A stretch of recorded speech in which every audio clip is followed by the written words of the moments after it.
ओम शांति।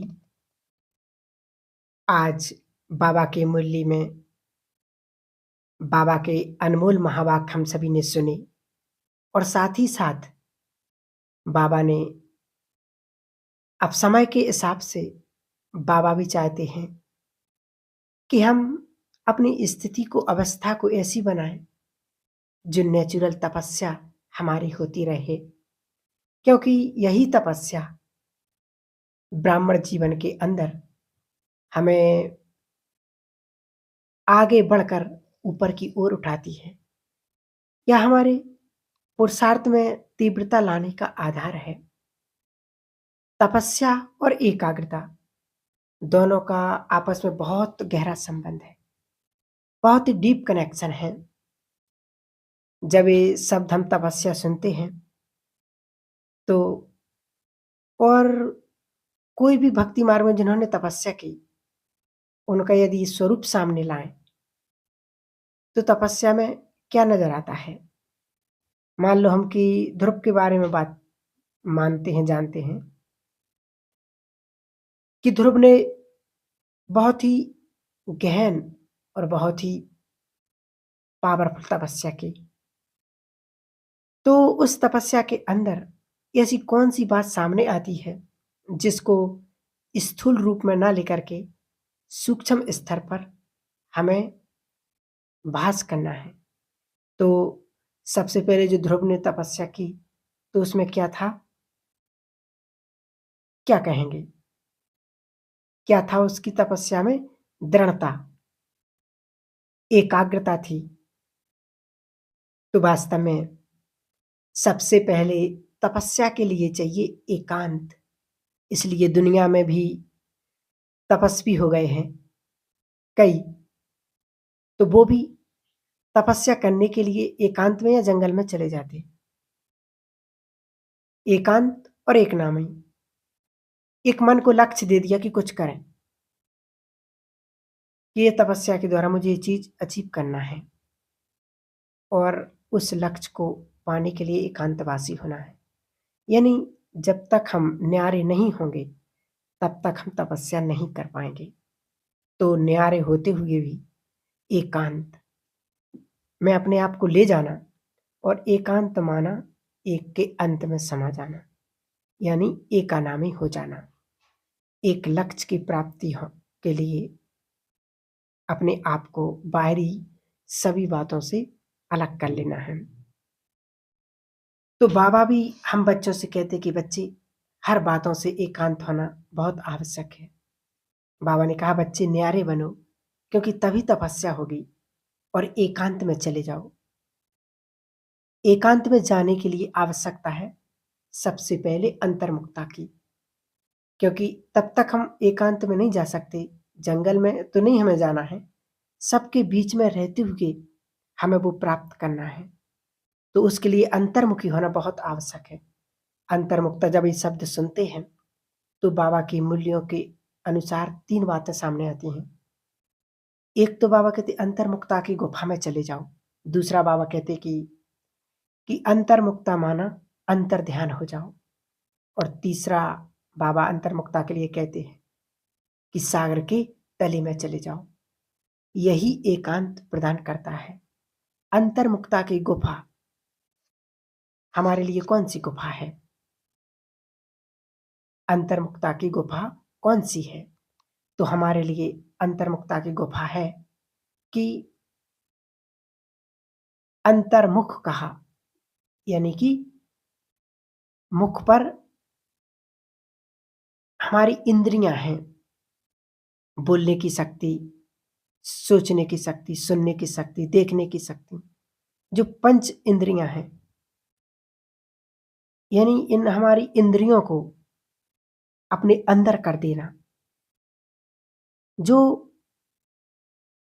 हमारी कर्मेंद्रियां निमित्त बनती है मन को चलाने के लिए, उसको जब तक अंदर की ओर नहीं किया तब तक हम उस गुफा में नहीं जा सकते हैं। इसलिए तपस्वी लोगों ने हमारे यादगार में उन्होंने वो गुफा ले ली, लेकिन वास्तव में बाबा ने हमसे कहते हैं कि अंतर्मुखता की गुफा यानी अपनी ये चारों इंद्रियों को अपने अंदर कर लो, तो हम मन के द्वारा अपने इन संकल्पों पर अधिकार प्राप्त कर सकते हैं। वो मन हमें बाहरी दुनिया की ओर खींच नहीं सकता है फिर। दूसरी बात, जब कहते हैं कि अंडरग्राउंड हो जाओ, तो दुनिया में बड़े से बड़े साइंटिस्ट जब उनको कोई रिसर्च करना हो, तो उन्हें अंडरग्राउंड जाना ही पड़ता है। इसी तरह हमें भी योग के अलग-अलग प्रयोग करते हुए योग की गहराई का अनुभव करने के लिए हमें भी अंडरग्राउंड होना बहुत आवश्यक है। तभी हम अपनी अवस्था को ऊँचा और बहुत ही शांत बना सकते हैं। इसलिए अपनी तपस्या को बढ़ाते चलना है। बड़े से बड़े गहन अनुभव यदि प्राप्त करना है, तो ये अंडरग्राउंड जाना बहुत ही ज़रूरी है। जब हम अंडरग्राउंड जाते हैं, तो उससे फ़ायदा क्या है? जब व्यर्थ से हमारा मन अंदर की ओर हो गया, रिसर्च में, प्रयोग में, इसलिए योग का दूसरा नाम है प्रयोग। तो क्योंकि हम अपने योग को अपनी मनसा शक्ति पर प्रयोग करते हैं, हमारी दृष्टि के ऊपर प्रयोग करते, हम अपनी स्मृतियों के ऊपर प्रयोग करते हैं योग का, तो बिना अंडरग्राउंड के हम नहीं कर सकते हैं। और जितना एक सूक्ष्म स्तर के प्रयोग से वो एक अनुभव ऐसा बन जाएगा, जो आने वाले समय में अनेक आत्माएँ हमारे पास आएँगी और वो अनुभव के उस समय हम वो अनुभव की अंजलि हम उन्हें दे सकेंगे। इसलिए अंडरग्राउंड हो जाकर के रिसर्च, योग के एप्लीकेशन की रिसर्च हमारे पास बहुत मजबूत होने चाहिए। साइलेंस की रिसर्च हमारे पास होना चाहिए। तभी हम साइलेंस की शक्ति से किसी को भी गाइडेंस दे सकते हैं। और यही तपस्या उन आत्माओं के लिए बहुत बड़ी संजीवनी बूटी बन जाएगी।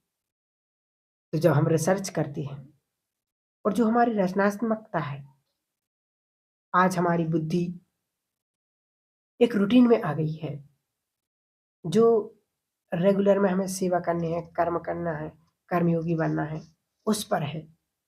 इसलिए आत्मा की रचनात्मक की ओर बिना अंडरग्राउंड के वो हम पावर नहीं भर सकते हैं। यानी कि जितना हम अंडरग्राउंड जाएंगे, उतनी हम अपनी शक्तियों को सिद्ध करेंगे। क्योंकि हर इंसान के अंदर क्रिएटिव की कैपेसिटी है, सिर्फ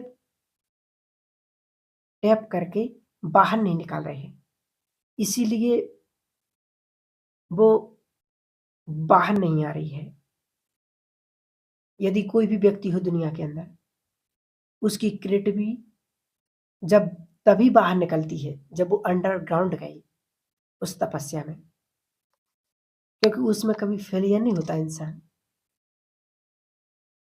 क्योंकि वैल्यूज हमारे जीवन में नहीं है। जैसे थॉमस एडिसन के लिए कहा कि उसने बल्ब की जब खोज की, तो उसने कई बार फेल हुआ, तब उसने बल्ब बनाया। तो उससे पूछा कि आप 1000 बार फेल हुए तो भी आप बल्ब बनाए? तो उसने कहा कि मैं फेल नहीं हुआ, लेकिन उस मंजिल को मैं प्राप्त करते करते हुए एक बल्ब की स्थापना की। तो हम सबके अंदर भी क्रिएटिव है, लेकिन उस क्रिएटिविटी को बाहर लाने के लिए बीच बीच में हमें कभी कभी अंडरग्राउंड ऐसे होना पड़ता ही है, तभी हमारी रचनात्मक क्रियाएं बाहर निकलती हैं। और तीसरा है सागर के तले में जाना, कि जब हम उस तले के अंदर जाते हैं, तो अनुभव के खजानों से हम भर सकते हैं स्वयं को। इतनी नवीनता हमारे जीवन में आती है। जैसे कोई ड्राइवर सागर के तले में जाता है तो उसको अनेक प्रकार की चीजें मिलती है, मोती भी मिलते, कई प्रकार की चीजें मिलती हैं उसको। तो उसको अलग अलग नवीनता उसके सामने आती है। ठीक इसी तरह हमने बाबा को जो जीवन दिया, तो बाबा को जीवन देने के बाद कई बार ऐसी स्टेज आती है, ऐसी सिचुएशन आ जाती है कि उसमें नवीनता नहीं है। तो इसलिए नवीनता लाने के लिए जब हम सागर के तले में जाते हैं, यानी कि ज्ञान के सागर में चले जाओ, चिंतन में चले जाओ। एक है अंडरग्राउंड जाना माना योग के प्रयोग में, लेकिन सागर के तले में जाना माना कि ज्ञान का चिंतन करना, मनन करना।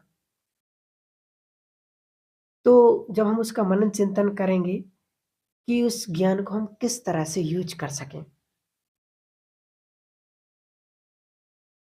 जैसे आत्मा का और ड्रामा का ज्ञान। तो आत्मा का और ड्रामा का ज्ञान हम कहाँ यूज कर सकते हैं, किस तरह यूज कर सकते हैं, कौन सी समस्या में उसका, कौन सी परिस्थिति के समय उसका हम प्रयोग करें। तो बाबा हमें कई बार कहते, बच्चे त्रिकालदर्शी पने की स्थिति में स्थित हो जाओ और उस समय देखो आदि मध्य अंत के, और देखते हुए उस ड्रामा के चीजों को अप्लाई करें। तो हमें भी अपने जीवन में कौन सी ज्ञान की बातों को कहाँ पर यूज करना है, उसके लिए हमें ज्ञान बहुत जरूरी है, आध्यात्मिक बहुत जरूरी है, और गहन तपस्या की बहुत जरूरत है। क्योंकि जब तक हम तपस्या नहीं करेंगे तब तक हमारी मन बुद्धि स्वच्छ नहीं होगी, और स्वच्छ नहीं होगी तो वो सोचने की, समझने की शक्ति वो आएगी नहीं। और जब तक वो शक्ति नहीं आएगी तब तक हम अपने जीवन में कुछ भी हासिल नहीं कर सकेंगे। इसलिए अच्छी तपस्या के लिए पहले हमें अपने आप को अंडरग्राउंड माना कि बाहरी सभी बातों से डिटैच होकर के फिर उस परमात्मा को याद करेंगे, तो फिर हमारे जीवन में चमत्कार, पुरुषार्थ सब कुछ अच्छा अच्छा होने लगेगा। इसलिए इन बातों का हमें बहुत बहुत ध्यान देना है, और हम अपने दृढ़ संकल्प में तब मजबूत रह सकेंगे। और हम जो अभ्यास करेंगे वही सही तपस्या है, तब उसको हम पूरा कर सकते हैं। और जब हम तपस्या कर रहे हैं तो उसके लिए वैराग्य बहुत जरूरी है। दुनिया में भी इसलिए दुनिया में लोग सब कुछ छोड़ करके चले जाते हैं, वैराग्य आ जाता है।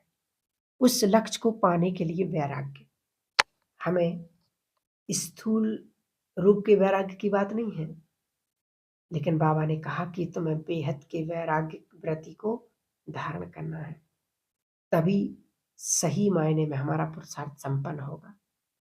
बेहद की वैराग्य व्रति हमें चाहिए तपस्या के लिए।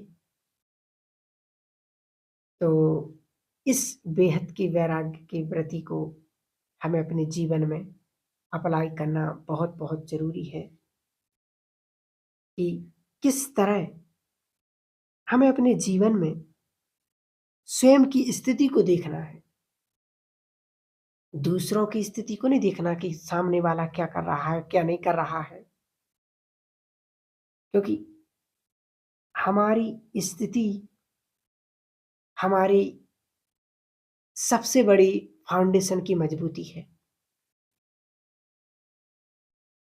तो ऐसे हम छोटे छोटे अभ्यासों से, छोटे छोटे प्रैक्टिसों से अपने जीवन में इन चीजों की अप्लाई, ज्ञान के गुणों की अप्लाई कर सकते हैं, और अपने पुरुषार्थ को हम आगे बढ़ा सकते हैं। ओम शांति।